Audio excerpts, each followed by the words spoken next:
Hello, today I will read Numbers chapter 16.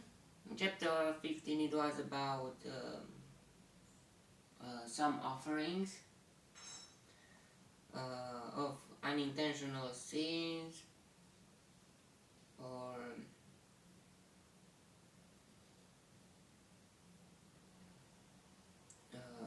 other.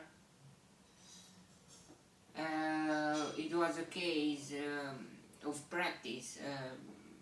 If someone do something intentional, he must be put to death, and in that case it was about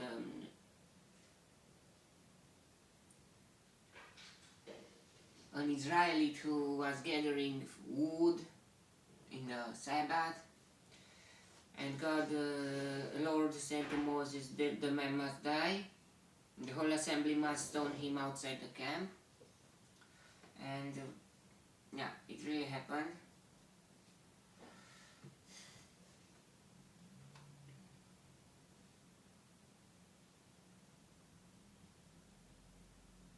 And in the last part it was, I think, about clothing, to have a decent clothing, decent clothes on you. Now let's read chapter 16. Korah, son of Izhar, the son of Kohath, the son of Lev, and certain Reubenites, Datan and Abiram, sons of Eliab, and On, son of Pelet, became insolent and rose up against Moses. With them were 250 Israelite men, well-known community leaders who had been appointed members of the council. They came as a group to oppose Moses and Aaron and said to them, "You have gone too far. The whole community is holy, every one of them, and the Lord is with them. Why then do you set yourselves above the Lord's assembly?" When Moses heard this, he fell face down. Moses was chosen by God. God put him there. Even sometimes Moses didn't want there.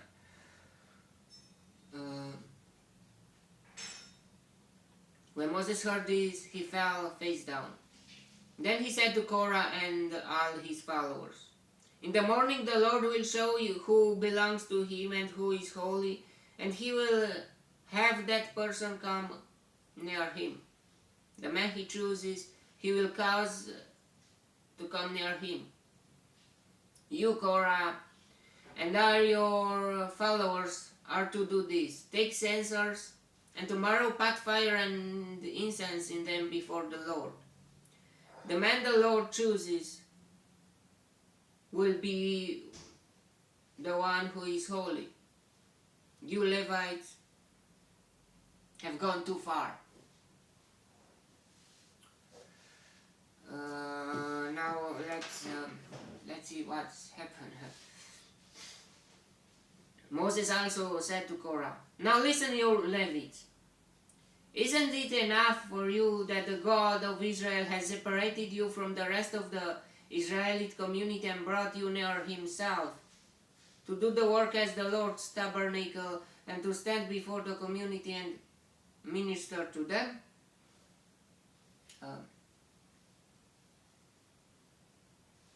They became insolent because they were not agreed with the last choices that God has made to the Israelites, that they to walk in the desert another 40 years, and that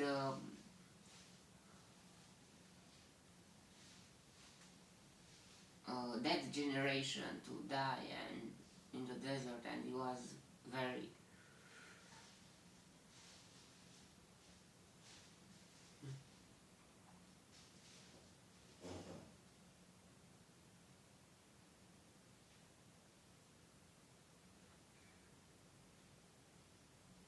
from the rest of the Israelite community and brought you near himself to do the work at the Lord's tabernacle and to stand before the community and minister to them. He has brought you and all your fellow Levites near himself, but now you are trying to get the priesthood too. They were Levites, but the priesthood was only to the Aaron and his sons.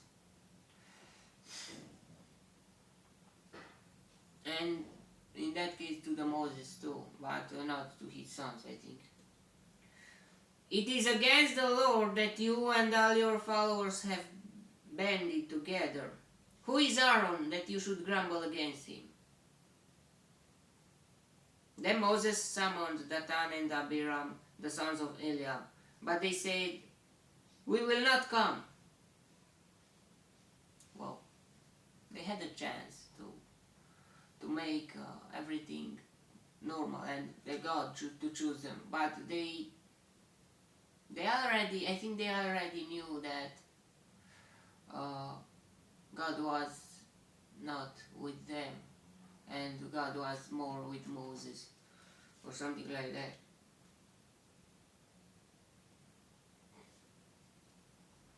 We will not come. Isn't it enough that you have brought us up out of a land flowing with milk and honey to kill us in the desert? And now you also want to lord it over us.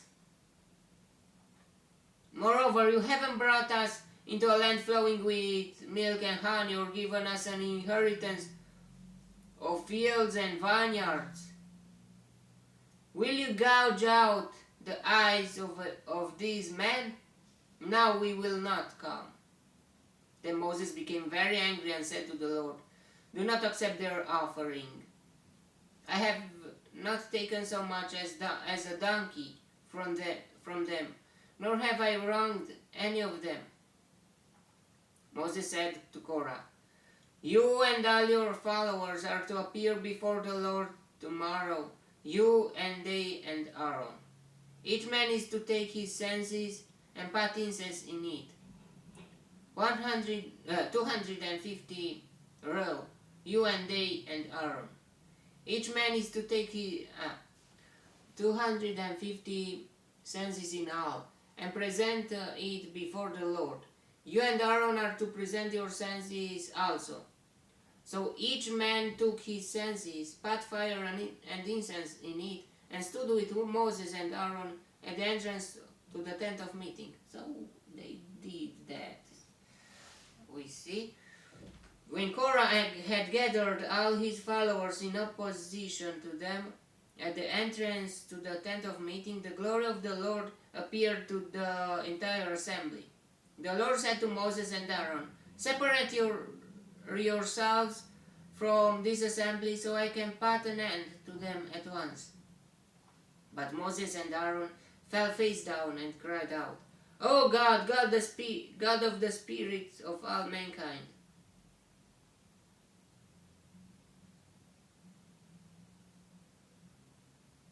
God wanted to kill them. Will you be angry with the entire assembly when only one man sins?" Then the Lord said to Moses, "Say to the assembly, move away from the tents of Korah, Dathan, and Abiram." Moses got up and went to Dathan and Abiram, and the elders of Israel followed him. He warned the assembly, "Move back from the tents of these wicked men. Do not touch anything belonging to them, or you will be swept away because of all their sins." Wow. It's a forced politic or something like that. I mean, everyone followed Moses, but what if some people don't follow Moses? Look what would happen. And would you be agree or not with that?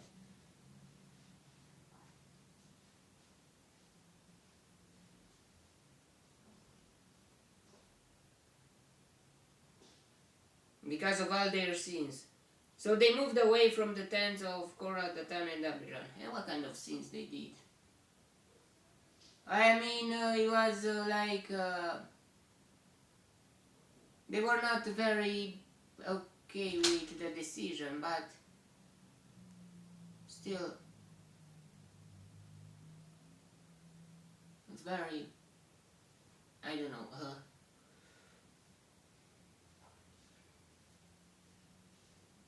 Dathan and Abiram had come out and were standing with their wives, children, and little ones at the entrance to their tents.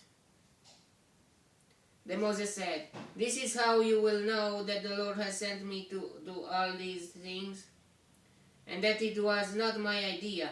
If these men die a natural death and experience only what usually happens to man, then the Lord has not sent me. But if the Lord brings about something totally new, and the earth opens its mouth and swallows them with everything that belongs to them, and they go down alive into the grave, then you will know that these men have treated the Lord with contempt." Yeah, Moses was chosen by God, and they should respect the God. Something like that.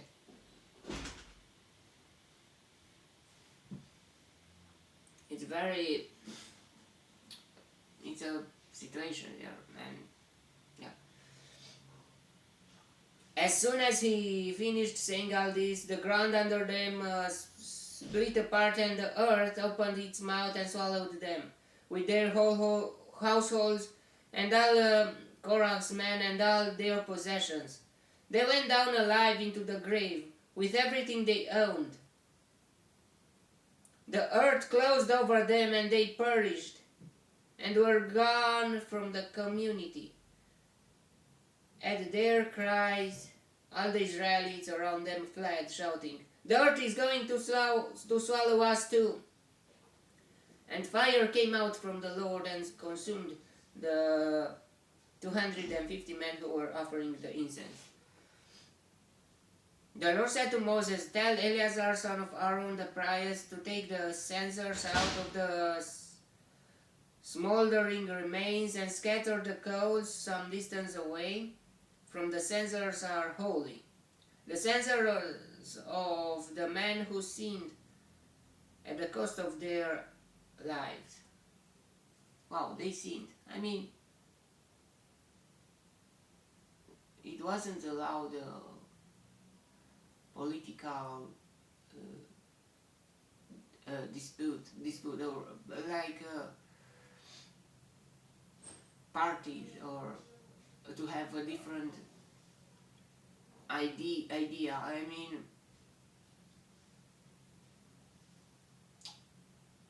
it was was it against the God law? Something? Did they do something? Did they work in the Sabbath? Did they did something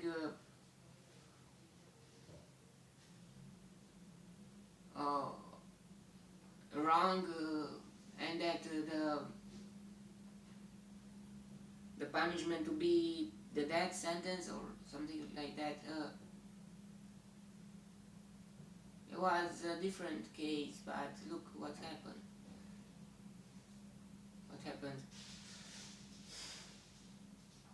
Hammered the censers into sheets to overlay the altar, for they were presented before the Lord and have become holy. Let them be a sign to the Israelites.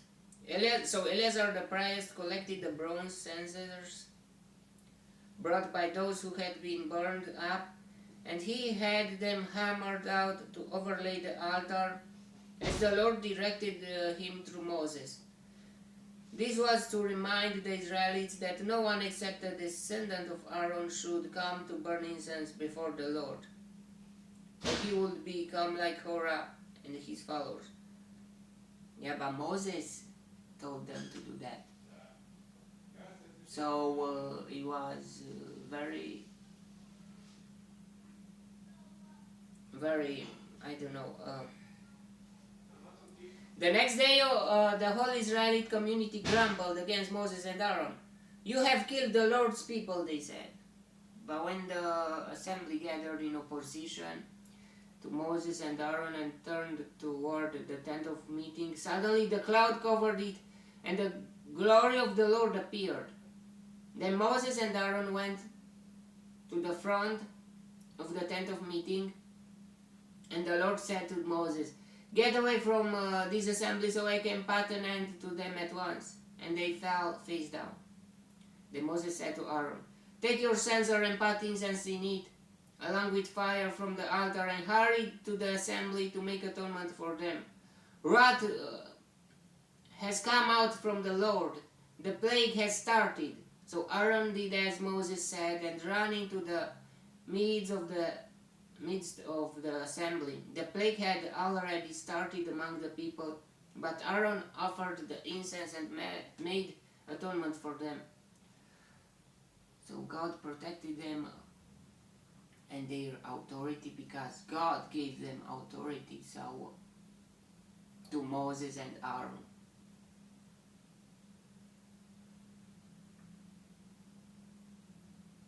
He stood between the living and the dead, and the plague stopped. But 14,700 people died for the plague, in addition to those who had died because of Korah, and another 250, and another I don't know how many, the children and the wives of those three died from the plague, in addition to those who had died because of Korah. Then Aaron returned to Moses at the entrance to the tent of meeting, for the plague had stopped. So if you get recognition and authority from the God, it's not you that you with your power had been put there or something like that, but if God put you in some position, then God will protect your position.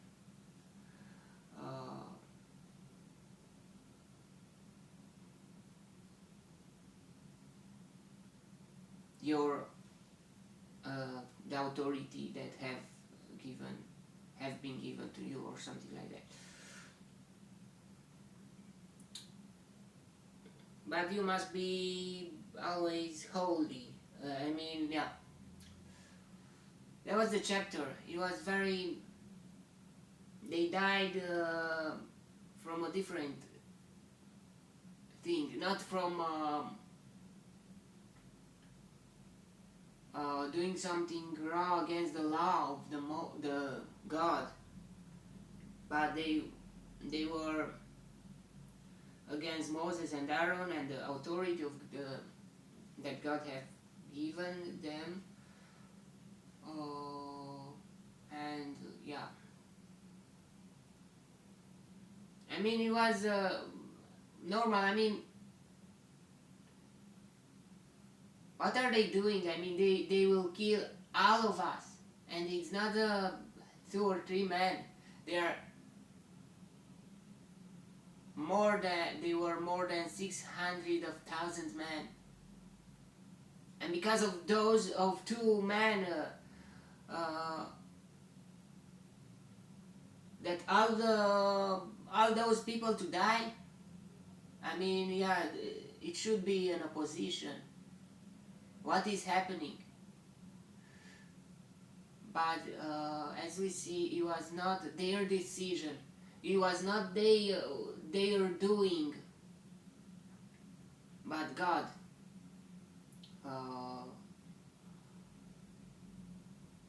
ordered. God told them to do everything, and they just listened to the Lord, to the God. No one was agreed with that situation, or to die in the desert, but it was God's decision, so it was very not so okay. would you just stay and do nothing? Would you not be against that? But what can you do? The people of the Israelites were in a situation there. Yep.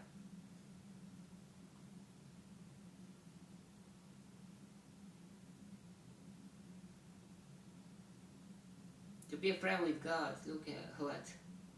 If you are doing something wrong or something,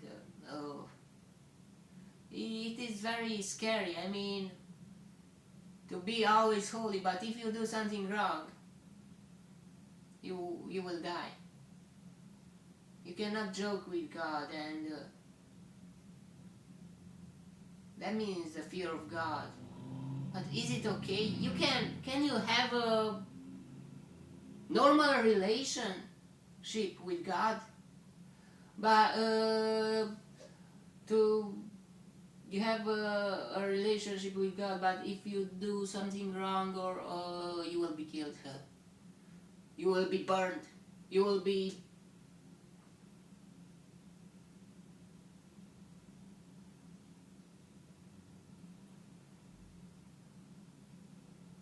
punished with plague, or I don't know. It was very. Who wants a friend like this?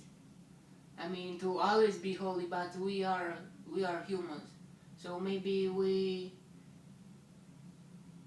unintentional, we make some mistakes, but and yeah, no one wants God as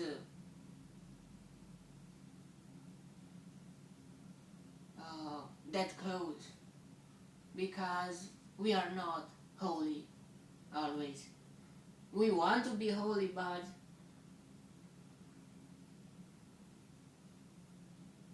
we are humans, and I don't know. It's a very good thing that Jesus Christ came, and it's through Jesus Christ we can be more close with God, and now it's a totally different situation. But it was very scary in Old Testament.